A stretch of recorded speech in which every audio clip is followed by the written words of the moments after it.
Assalamualaikum warahmatullahi wabarakatuh.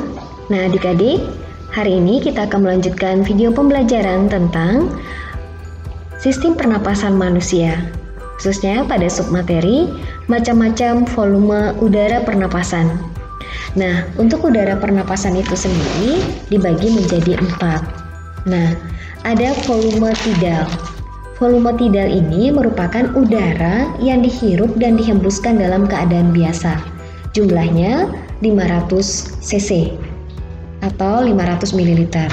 Kemudian ada yang disebut dengan volume cadangan inspirasi atau volume udara komplementer, yaitu udara sebanyak 1500 cc yang masih dapat dihirup lagi dengan cara inspirasi yang maksimum setelah inspirasi biasa. Namanya volume cadangan komplementer atau volume cadangan inspirasi.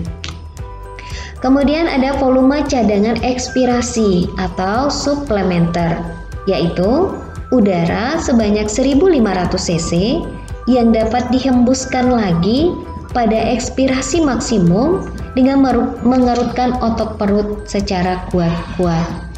Nah, jumlahnya adalah 1500 cc. Kemudian ada udara residu, yaitu udara sebanyak 1000 cc yang tidak dapat dihembuskan lagi dan menetap pada paru-paru. Nah, kita lihat proses dari diagram grafik volume udara pernapasan pada manusia. Nah, tadi ada volume tidal, yaitu kita bernapas secara normal. Itu volume udara tidal ini jumlahnya adalah 500 cc. Nih, ini adalah volume udara tidal 500 cc. Kemudian ada volume cadangan inspirasi atau tadi disebut dengan volume udara komplementer, yaitu udara yang dapat masuk ke dalam paru-paru setelah menarik napas secara biasa. Nah, ini volumenya adalah 1500 cc. Kemudian ada volume cadangan ekspirasi. Nih, volume cadangan ekspirasi, volumenya adalah 1500 cc, yaitu udara yang masih dapat dikeluarkan dari dalam paru-paru setelah melakukan inspirasi biasa. Sering juga disebut dengan volume udara suplementer. Nah, jumlahnya adalah 1500 cc. Kemudian ada volume sisa atau residu. Nah, volume sisa atau residu ini yaitu udara sisa yang selalu terdapat di dalam paru-paru setelah mengadakan ekspirasi sekuat-kuatnya. Maka volume yang masih tersisa itu adalah 1000 cc.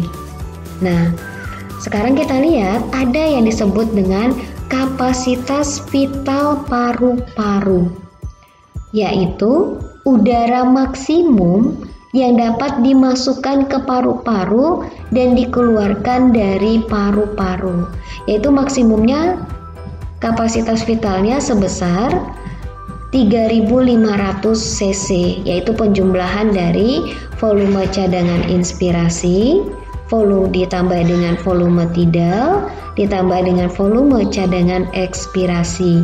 Maka ketiganya ini disebut sebagai kapasitas vital paru-paru. Tapi ketika ditambah dengan udara residu atau volume sisa, maka disebutlah sebagai volume total paru-paru. Jadi volume total paru-paru itu yaitu kapasitas vital ditambah dengan udara residu atau jumlah secara keseluruhan, yaitu 4500 cc.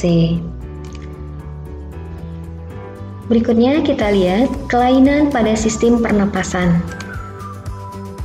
Nah, kelainan pada sistem pernapasan ini disebabkan oleh adanya gangguan fisik ketika sejak lahir, kemudian bisa disebabkan juga karena pola hidup yang tidak sehat, kemudian bisa juga disebabkan karena beberapa faktor lingkungan. Nah, kita lihat apa saja kelainan pada sistem pernapasan. Yang pertama adalah influenza. Influenza ini adalah penyakit yang disebabkan oleh virus influenza dengan gejala antara lain pilek, hidung tersumbat, bersin-bersin, dan tenggorokan gatal.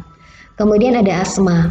Asma ini merupakan suatu penyakit penyumbatan saluran pernapasan yang disebabkan oleh alergi terhadap rambut, bulu, debu, atau tekanan psikologis, dan asma ini bersifat menurun. Kemudian berikutnya ada tuberkulosis. Tuberkulosis atau sering kita sebut sebagai TBC. Nah, penyakit paru-paru yang diakibatkan oleh serangan bakteri Mycobacterium tuberculosis menyebabkan difusi oksigen menjadi sulit dikarenakan adanya bintil-bintil pada peradangan dinding alveolus. Jadi pada tuberkulosis ini bakterinya menyerang bintil-bintil pada alveolus. Kemudian yang keempat ada sinusitis. Nah, yaitu peradangan pada sinus yang di dalamnya terkumpul nanah. Nah, biasanya di sinusitis ini lebih banyak sering terjadi pada rongga hidung. Kemudian yang kelima ada rinitis, yaitu gangguan radang pada hidung akibat infeksi oleh virus, tapi juga bisa dikarenakan reaksi alergi terhadap cuaca, serbuk sari, ataupun debu. Kemudian ada wajah adenoid, yaitu pembengkakan kelenjar limfa di sekitar tekak dan hidung yang mempersempit jalan napas. Penderita biasanya lebih suka bernapas lewat mulut. Kemudian berikutnya ada pleuritis, merupakan radang pada selaput pembungkus paru-paru yang sering disebut sebagai pleura. Jadi paru-paru kita itu dilindungi oleh suatu selaput yang namanya adalah pleura. Dan ketika pleura ini terserang oleh peradangan, maka disebutlah pleuritis. Kemudian ada faringitis, yaitu radang pada faring akibat infeksi oleh bakteri Streptococcus. Kemudian ada laringitis, yaitu radang pada laring yang disebabkan oleh infeksi, terlalu banyak merokok, minum alkohol, dan terlalu banyak serak atau suara nyaring.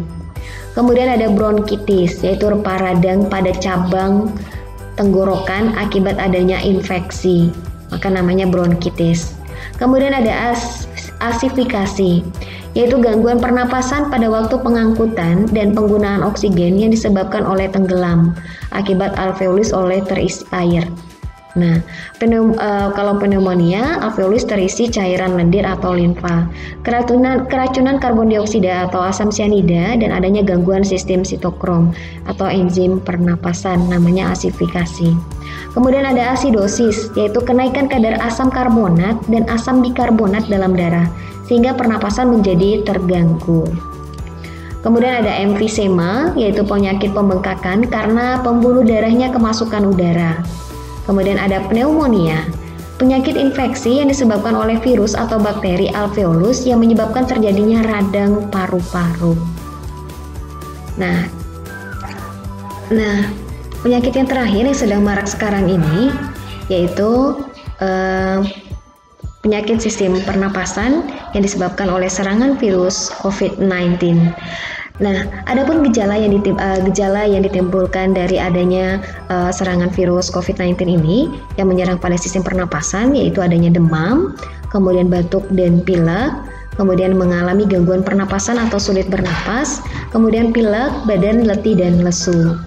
Nah, adapun cara yang dapat kita lakukan untuk menghindari dari adanya penularan COVID-19 ini, yaitu dengan melakukan cuci tangan dengan sabun dan air setidaknya selama 20 detik.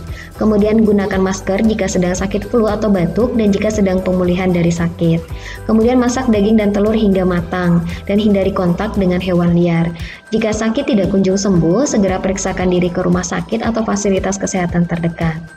Nah, kemudian hindari menyentuh mata, hidung, dan mulut dengan tangan yang kotor dan hindari kontak dekat dengan orang yang sakit.